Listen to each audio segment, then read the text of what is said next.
السلام علیکم ورحمۃ اللہ وبرکاتہ۔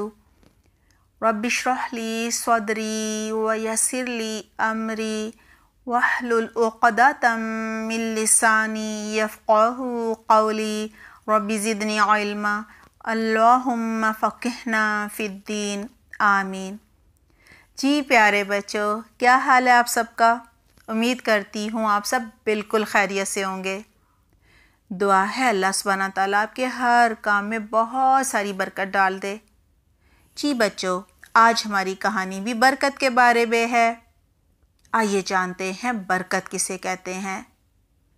جب ہم کسی کو دعا دیتے ہیں، تمہیں مبارک ہو، بارک اللہ فیک، اللہ تمہیں برکت عطا فرمائے، بارک اللہ لک فیہا، اللہ تمہارے اس کام میں برکت ڈال دے، تو اس کا مطلب ہوتا ہے اللہ اس کام کو تمہارے لیے آسان کر دے، اس میں خیر ڈال دے، اللہ اس کام سے راضی ہو جائے، خوش ہو جائے، بہت سارا اجر و ثواب دے، اور یہ کام سب کو فائدہ پہنچانے والا ہو، اور اس کام میں اللہ کی مدد بھی آئے۔ جی پیارے بچوں، ہماری آج کی کہانی کا نام ہے صدقہ کرنے کی برکت۔ صدقے کا مطلب ہوتا ہے اللہ کے نام پر کوئی چیز کسی ضرورت مند کو دینا، اللہ کو خوش کرنے کے لیے دینا۔ جی بچوں، صدقے میں کیا کیا دیا جا سکتا ہے؟ چلیں آئیے میں آپ کو بتاتی ہوں۔ صدقے میں مال بھی دیا جا سکتا ہے، یعنی پیسے وغیرہ، یا کوئی اس کھانے پینے کی چیز یا استعمال کی چیز۔ اور بچوں، صدقے میں وقت بھی دیا جا سکتا ہے، مثلاً کسی کی خدمت کرنا، سر دبانا، کسی کام میں مدد کرنا، اچھا مشورہ دینا۔ جی بچوں، صلاحیت بھی دی جا سکتی ہے، یعنی کسی کو دین کا علم سکھانا یا دنیا کا کوئی ہنر سکھانا، کوئی کام سکھانا۔ اور بچوں، درخت لگانا، پرندوں کو کھانا کھلانا، کسی بھوکے کو کھانا دینا، سب صدقہ ہے۔ کسی کو مسکرا کر دیکھنا بھی صدقہ ہے۔ اگر یہ سب کام اللہ کو خوش کرنے کے لیے، راضی کرنے کے لیے کیے جائیں تو یہ بہت بڑا صدقہ ہوتے ہیں۔ اور اگر یہ سب کام لوگوں کو دکھانے کے لیے، لوگوں کی تعریف چاہنے کے لیے، یا لوگوں سے بدلے میں کچھ حاصل کرنے کے لیے کیے جائیں تو ان کاموں کا کوئی اجر اور ثواب نہیں ہوتا۔ اللہ تعالیٰ ان کاموں سے خوش نہیں ہوتے۔ دعا ہے اللہ سبحانہ تعالیٰ ہم سب کو توفیق دے کہ ہم ہر کام صرف اور صرف اللہ کو خوش کرنے کے لیے کریں اور قرآن و سنت کے مطابق کریں۔ آمین۔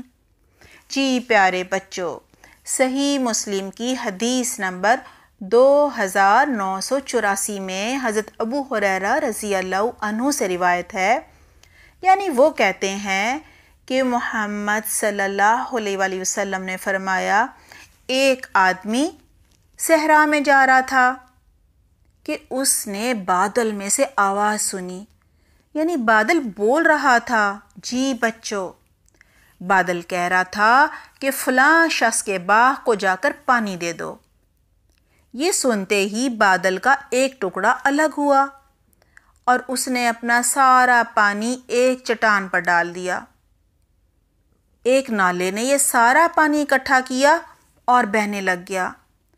وہ آدمی بھی پانی کے ساتھ ساتھ دوڑنے لگا تاکہ معلوم کر سکے کہ وہ فلاں شخص کون ہے۔ جی بچوں، یہ بہتا ہوا سارا پانی ایک باغ میں چلا گیا اور اسے سیراب کر دیا۔ باغ میں باغ کا مالک یعنی باغبان بھی کھڑا تھا۔ اس آدمی نے باغبان سے اس کا نام پوچھا تو حیران رہ گیا، کیونکہ باغبان کا نام تو وہی تھا جو کہ بادل لے رہا تھا کہ فلاں کے باغ کو پانی دو۔ آدمی نے باغبان سے پوچھا، بتاؤ تم ایسا کون سا کام کرتے ہو کہ اللہ تم سے اتنا زیادہ خوش ہے کہ اس نے بادل کو حکم دیا ہے کہ وہ تمہارے باغ کو پانی دے؟ باغبان نے بچوں جواب دیا، میں باغ کے سارے پھل بیچ کر ملنے والے پیسوں کے 3 برابر حصے کرتا ہوں۔ ایک حصہ غریبوں اور ضرورت مندوں کو صدقہ کرتا ہوں، دوسرے حصے سے اپنے گھر والوں کا پیٹ پالتا ہوں، ان کے کھانے پینے پر خرچ کرتا ہوں، اور تیسرے حصے کو دوبارہ باغ میں لگا دیتا ہوں، یعنی بیج اور کھاد وغیرہ خرید لیتا ہوں۔ جی پیارے بچوں، اس سچی کہانی سے ہم نے اپنے عمل کے لیے بہت سی اچھی باتیں سیکھی ہیں۔ ایک تو یہ سیکھا ہے کہ صدقہ کرنے سے مال کم نہیں ہوتا، بلکہ مال میں برکت ہو جاتی ہے، وہ سب کے لیے کافی ہو جاتا ہے، اور صدقہ کرنے سے اللہ راضی ہو جاتا ہے۔ صدقہ کرنے سے بہت زیادہ اجر و ثواب ملتا ہے۔ صدقہ کرنے سے مال کی حفاظت ہو جاتی ہے، مصیبتیں اور بلائیں ٹل جاتی ہیں، اور صدقہ کرنے کا فائدہ یہ بھی ہے کہ مال کی محبت دل سے نکل جاتی ہے۔ پیارے بچوں، اس کہانی سے ہمیں ایک سبق بھی ملتا ہے، جی وہ یہ ہے کہ ہمیں اپنے مال اور پیسوں وغیرہ کی کچھ پرسنٹیج مقرر کر لینی چاہیے کہ اتنے فیصد خود پر خرچ کریں گے اور اتنے فیصد اللہ کی راہ میں صدقہ کر دیں گے، غریبوں کو، ضرورت مندوں کو دے دیں گے۔